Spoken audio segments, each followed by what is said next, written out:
Good evening प्यारे बच्चों। आज हम आपको कक्षा 10 का गणित अध्याय 1 और 2 का महत्वपूर्ण प्रश्न हम आपको क्या करेंगे बताएंगे, जिसको आप तैयार कर लीजिएगा, जो बोर्ड पेपर में क्या करेंगे आएंगे। तो इसका पहला क्वेश्चन ये कह रहा है कि संख्या 6, 72 और 120 का अभाज्य गुणनखंडन विधि द्वारा एचसीएफ और एलसीएम ज्ञात कीजिए, यानी मौसा और लसा क्या कीजिए ज्ञात कीजिए। तो कह रहा है कि अभाज्य गुणनखंड विधि द्वारा हमको क्या करना है ज्ञात करना है। तो आपको पता है कि 6 का क्या करना है, लसा जैसे निकालते हैं आप लोग उसी प्रकार से हम क्या कर लेंगे निकाल लेंगे। तो 6 किससे कटने वाला है 2 से, 2 3 6, फिर 3 से 3 1 कम 3, तो 6 का कितना हो जाएगा 2 गुणे 3 हो जाएगा। अब 72 का क्या होगा, इसी प्रकार 72 का भी निकाल लीजिएगा। तो 72 का निकालेंगे तो कितना होगा, ये भी 2 से कटने वाला है।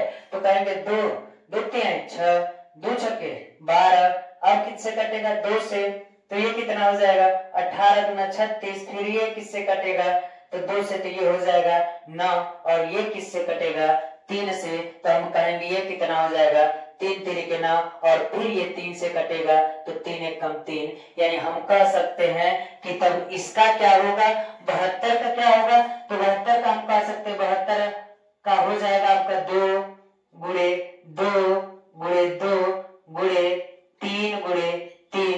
इसी प्रकार 120 का निकालेंगे और एक साथ लिख करके उसका एचसीएफ भी ज्ञात करना है और एलसीएम भी, यानी मौसा और लसा भी क्या करना है ज्ञात करना है। तो इस विधि से आप अभाज्य गुणनखंड विधि से क्या कीजिएगा निकालिएगा। उम्मीद करते हैं कि आपको समझ में आ रहा होगा और पिछला वीडियो भी जो हम भेज रहे होंगे आपको समझ में आ रहा होगा, इसलिए आप अच्छे से तैयारी कीजिए, कुछ ही दिन आपके बोर्ड के पेपर में बचे हुए हैं।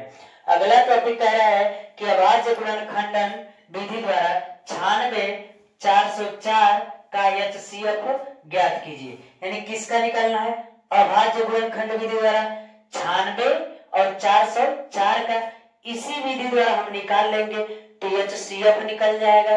इसी में कह रहे एलसीएम भी बताइए, लसा भी बताइए। तो आपको पता है कि पहला वाला ये है, दूसरी संख्या ये है, और एचसीएफ जो निकलेगा, और एक फार्मूला आप पढ़े भी होंगे, दो संख्याओं का गुणनफल, यानी पहली संख्या गुणे दूसरी संख्या बराबर मौसा गुणे लसा, पढ़े होंगे आप लोग। अब इस विधि से जब पहली संख्या इतनी है, दूसरी संख्या इतनी है, और मौसा जो हम एचसीएफ निकालेंगे वो होगा, तो क्या हम लसा ज्ञात नहीं कर सकते क्या, यानी हमको गुणनखंड विधि द्वारा क्या करना है इसका एचसीएफ निकालना है, फिर इस फार्मूले पर रख करके क्या कर सकते हैं हम एलसीएम ज्ञात कर लेंगे। और नहीं तो इसी में जब एचसीएफ निकालेंगे तभी भी कर सकते हैं, दोनों तरीका है करने का, तो आप लोग जो चाहे वो कर सकते हैं, कोई दिक्कत नहीं होना चाहिए। अगला इसमें कह रहा है यदि एचसीएफ 306 और 657 बराबर 9, ये इंपॉर्टेंट टॉपिक है। ऐसे पूछ देता तो बच्चे घबरा जाते कि ऐसे कैसे क्वेश्चन को करेंगे। तो हम आपको बता देना चाहते हैं कि पहली संख्या इसको मानिएगा, दूसरी संख्या इसको मानिएगा। तो पहली और दूसरी संख्या का एचसीएफ कितना दिया है 9 दिया है, और एलसीएम 306 657 ज्ञात कीजिए, यानी इस दोनों संख्याओं का क्या कीजिए एलसीएम ज्ञात कीजिए, यानी लसा ज्ञात कीजिए। तो फिर वही फार्मूला, तो आपको पता है कि सर पहली संख्या यहाँ भी वही है और यहाँ भी वही है, यहाँ भी वही है और यहाँ भी यही है। तो हम कह सकते हैं कि सर पहली संख्या बराबर मौसा में गुणे कर दीजिए, गुणे दूसरी संख्या बराबर मौसा गुणे लसा। तो ये वाला फार्मूला रख करके हम क्या कर सकते हैं, तो पहली संख्या 306 दिया हुआ है, दूसरी संख्या 657 दिया हुआ है, और उस दूसरी संख्या में अब मौसा दिया हुआ है कितना 9, तो क्या हम लसा ज्ञात नहीं कर सकते क्या, इस फार्मूले से हम आसानी से क्या कर सकते हैं ज्ञात कर सकते हैं। उम्मीद कर रहे हैं बच्चों की आपको यह बात समझ में आ रही होगी। ऐसे हिंट कर रहे हैं आप लगाइएगा सवाल, और इससे बाहर से क्वेश्चन नहीं आएंगे, इसलिए मैं आपको बार बार कह रहा हूँ कि इस चीज को क्या कर लीजिए तैयार कर लीजिए। अगला क्वेश्चन ये कह रहा है कि दर्शाइए यानी दिखाइए कि कड़ी में 3 एक अपरिमेय संख्या महत्वपूर्ण। ये क्वेश्चन है इंपॉर्टेंट, वेरी वेरी इंपॉर्टेंट हम कह सकते हैं। क्यों? क्योंकि इसमें से या तो कड़ी में 3 जो है वह आपका कह दे कि अपरिमेय संख्या है, बताइए, सिद्ध कीजिए, दिखाइए, दर्शाइए, कुछ भी कर सकता है। और नहीं तो ये कह सकते हैं दर्शाइए कि 5 माइनस कड़ी में 3 एक क्या है, अपरिमेय संख्या है। यानी दोनों स्थिति में बताना है कि कौन परिमेय है और कौन अपरिमेय संख्या है। और मैं बता दूं बच्चों की अभी जब इसका ओमान वाला क्वेश्चन मिलेगा, 20 बहुविकल्पी क्वेश्चन जो होते हैं हर एक विषय में, इसमें भी रहेगा, तो उसके लिए क्वेश्चन पूछ सकता है कौन परिमेय है कौन अपरिमेय है, ये बात भी बता सकते हैं। तो एक क्वेश्चन तो क्लियर समझ लीजिए कि इससे पूछना ही पूछना है। और एक बात और कह देगा कि कई संख्याएं दे देगा, पूछ देगा कौन परिमेय है कौन अपरिमेय है। तो इस चीज को भी आप बहुविकल्पी के लिए तैयार रख लो। वैसे भी हम बताएंगे बहुविकल्पी का इंपॉर्टेंट क्वेश्चन देंगे, जिसको आप आसानी से बस उतना ही पढ़ेंगे तो आपके बोर्ड पेपर के लिए अच्छा हो जाएगा। अगला टॉपिक ये कह रहा है कि a cube b square c पर 4 घात और a स्क्वायर b पर 4 घात c पर 2 घात का एलसीएम और एचसीएफ ज्ञात कीजिए। बच्चे घबरा जाते हैं इस क्वेश्चन को देख करके कि सर अंक तो था तो ठीक था, ए बी सी डी आ गया तो ये कैसे लगाएंगे। ये तो और आसान है, ये और आसानी से हो सकता है। अगर हम इसको कहें आपसे कि मान लीजिए a cube b square c पर 4 घात है, तो आपको पता ही होगा अगर इसको लिखे और दूसरा क्या दिया है a स्क्वायर और b पर 4 घात और c पर कितना 2 घात, तो क्या करें एलसीएम और एचसीएफ पूछ रहा है। तो आप बताइएगा a कितनी बार है, 3 बार है, तो हम कह सकते हैं सर a गुणे a 3 बार लिख सकते हैं क्या। अगली बार कह रहा है b कितनी बार है, तो b हम कहेंगे 2 बार है, तो 2 बार लिख दिए। c कितनी बार है, 4 बार है, तो c को भी कितनी बार रख दीजिए, 4 बार रख दीजिए, तो 3 है 4। इसमें क्या कर रहा है a स्क्वायर है, तो a स्क्वायर है तो a स्क्वायर को 2 बार लिखेंगे तो a गुणे a हो जाएगा। फिर अगला क्या है b पर 4 घात है, तो कहेंगे b गुणे b गुणे b गुणे b, यानी 4 बार कर दिए। c कितनी बार है, 2 बार है, तो c को भी क्या कर दीजिए 2 बार कर दीजिए। अब आपको और आसान हो गया। एलसीएम का नियम समझते ही हैं।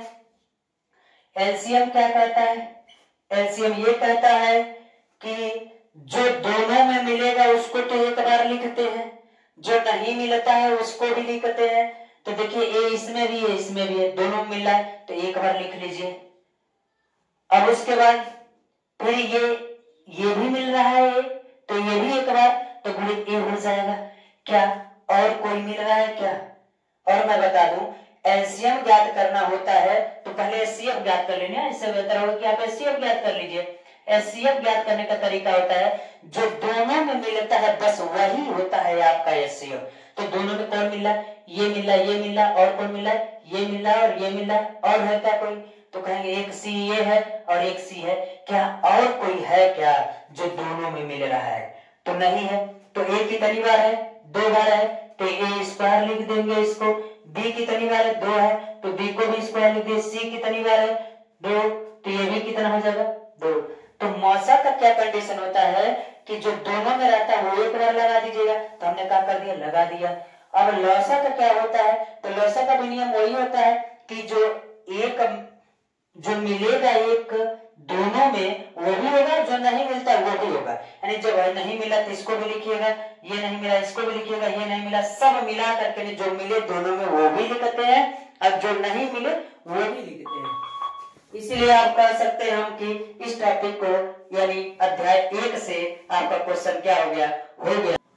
अध्याय 2 बहुपद का क्वेश्चन निम्न है। पहला क्वेश्चन ये कर रहा है बहुपद 3x square plus 5x minus 2 के शून्यकों का योगफल और गुणनफल का कीजिए ज्ञात कीजिए। जैसा कि आपको पता है शून्यकों का योगफल क्या होता है, यानी अल्फा धन बीटा बराबर क्या होता है, और गुणनफल क्या होता है अल्फा इंटू बीटा होता है।